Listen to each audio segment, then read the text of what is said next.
If you have noticed yourself becoming sharper but subtly worse under pressure, you are not imagining it. Research shows that 73% leaders report making narrower decisions under pressure, even when they have access to the same information. And here is what most don't realize. This is not a competence problem. It's a brain wiring problem. In this video, we are going to talk about what's actually happening in your brain and why even the smartest leaders start collapsing complexity in high stakes moments. I am Vibhuti. I help leaders expand their cognitive capacity and authority under pressure. On this channel, you will find two types of videos. The destabilizers, like this one, that challenge outdated leadership patterns, and installers, where I give you systems to operate at a higher level. Let's start with the pattern. You've probably already noticed it. Decisions become faster but narrower. You tolerate less dissent. You need more certainty. And when someone questions your logic, you defend instead of exploring. I'm going to show you exactly what causes this. And in the next video, I will reveal how to reverse it. But first, we need to understand the mechanism. Because once you see it, you will not be able to unsee it. If this pattern feels familiar to you, you're facing something every high-performing leader faces: cognitive distortion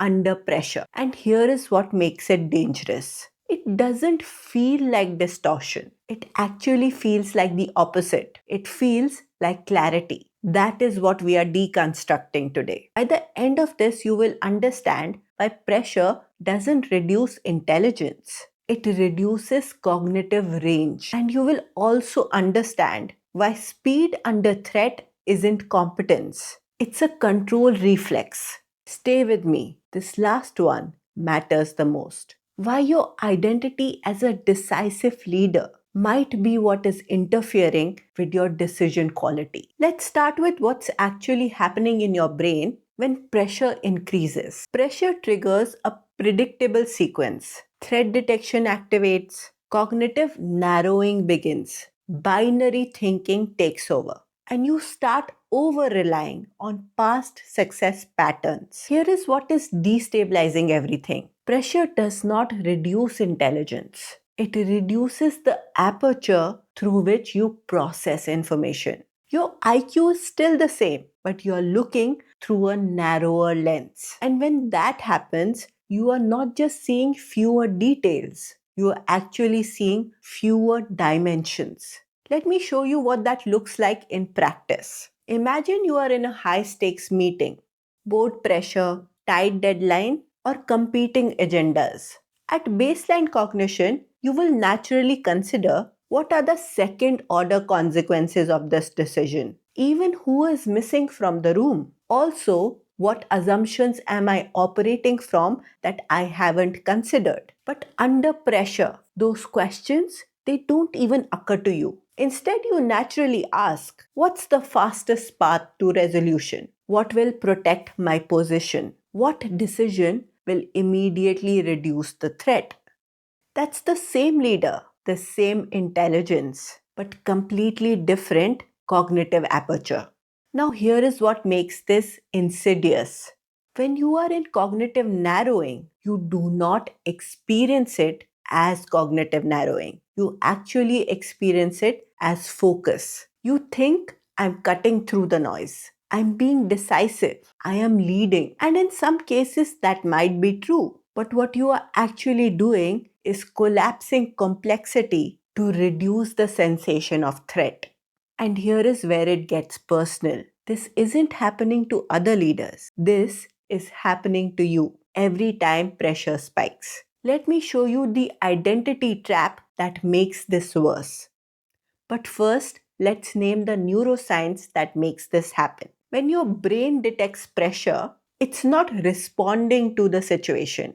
It's reacting to perceived threat. And threat activates your amygdala. The amygdala is not a thinking structure. It's a survival structure. It's your reptilian brain. And when it activates, it does three things. First, It narrows your focus on immediate threat. Second, it reduces access to the prefrontal cortex, the part of your brain responsible for strategic thinking, perspective taking, and nuances. 3. It increases resilience on habit loops, patterns you've used successfully before. This is why under pressure you become more certain. Not because you have better information, but because your brain is reducing uncertainty. This is a threat mitigation strategy. This is threat induced cognitive tunneling, tunnel vision. Your brain is literally tunneling your attention to what feels safe and certain and away from what feels ambiguous and risky. Now, here is where this becomes a leadership liability. High performing leaders have trained their nervous system over years to work fast under pressure. But if you haven't also trained your brain to widen cognitively under pressure, then speed becomes a compensatory mechanism for reduced range. This means you are not deciding faster because you are more competent. You are deciding faster because your brain wants to reduce threat exposure. Before we go further, let me tell you why this matters. This is trainable. Everything I'm showing you in this video, the narrowing, the identity interference, the speed trap, they can all be reversed with the right system. This is exactly what we will be installing in the next video. But first, let's finish exposing the mechanism. If you are recognizing yourself in this pattern, that's not failure, that's awareness. And awareness is where change starts. Let's go deeper because cognitive narrowing is not just a neural phenomenon, it's also an identity phenomenon. High performing leaders identify with three things: being decisive, being right, and being competent. And there is nothing wrong with that.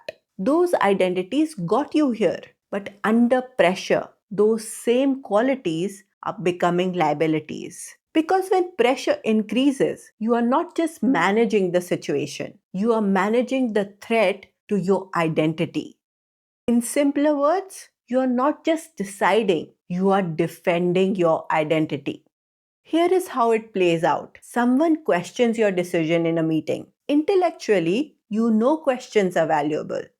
But under pressure, a question feels like a challenge to your competence. So you don't explore the question. You defend the decision. Or maybe you are facing a decision with ambiguous data. Normally, you would sit with that ambiguity. But under pressure, ambiguity threatens your identity as someone who is decisive. So you collapse the ambiguity prematurely and choose based on certainty, not accuracy. This is identity interference. It's not a weakness, it's human wiring. You cannot neutralize it. Awareness is the first step. And this connects directly to speed illusion, the myth that speed equals competence. That's what we are exposing next. Let me show you the system behind this. Your system is always calibrating between threat and safety, and that calibration directly determines your cognitive range. When you are in threat plus narrow quadrant, you make defensive decisions, fast, certain, protective. When you are in safety and wide range, you make optimal decisions, nuanced, strategic, integrated. Most leaders think that the goal is to stay calm under pressure, but just calm is not the goal. Widening is the goal because you can be calm and narrow and then you still make poor decisions. The question is not how do I stay calm? The question is how do I widen my cognitive aperture under threat? And that's for the next video. Now I'm going to tell you something that might challenge how you see yourself as a leader. And it's probably the most important pattern to catch. Let's dismantle one more myth before we end this video. The idea that speed equals competence. In most leadership cultures, decisiveness is rewarded, and decisiveness looks like speed. So we often conflate the two. If I decide quickly, I am competent. If I hesitate, I am weak. But here is what is actually happening. Speed under threat is not competence. It's control reflex. When you feel pressure, your nervous system interprets delay as increased threat exposure. So it pushes you to resolve faster, not to think better. This is why you will often notice the faster you decide under pressure, the more certain you feel. But actually, the more certain you feel, the less you have questioned your assumptions. Let me give you a concrete example. You are in a quarterly review, performance is down, the board wants answers. Under pressure, your instinct is to name the solution quickly because naming a solution reduces the sensation of threat. It signals competence. It ends the discomfort. But strategic thinking requires the opposite. It requires you to sit with discomfort. It requires you to explore multiple hypotheses. And it requires resisting premature closure. The faster you move to resolve the threat, the less strategic your decision becomes. That is the speed illusion. You are not moving faster because you are clearer. You are moving fast because you are more threatened. And until you make that distinction, you will keep mistaking control reflex for leadership competence.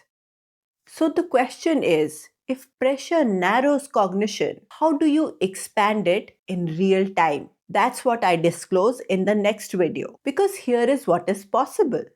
You can train your brain to widen under pressure. You can train to neutralize identity interference. And you can build structural decision process that works even when you are threatened. We will see this in the next video. If this landed for you, the next video is where we fix this. Hit subscribe so you don't miss that one. It drops this week. If you know a leader who's noticing their decisions becoming sharper but subtly weaker, send this video to them. This is the conversation that most leadership cultures do not have. But it's the one that determines who sustains and who burns out. See you in the next one.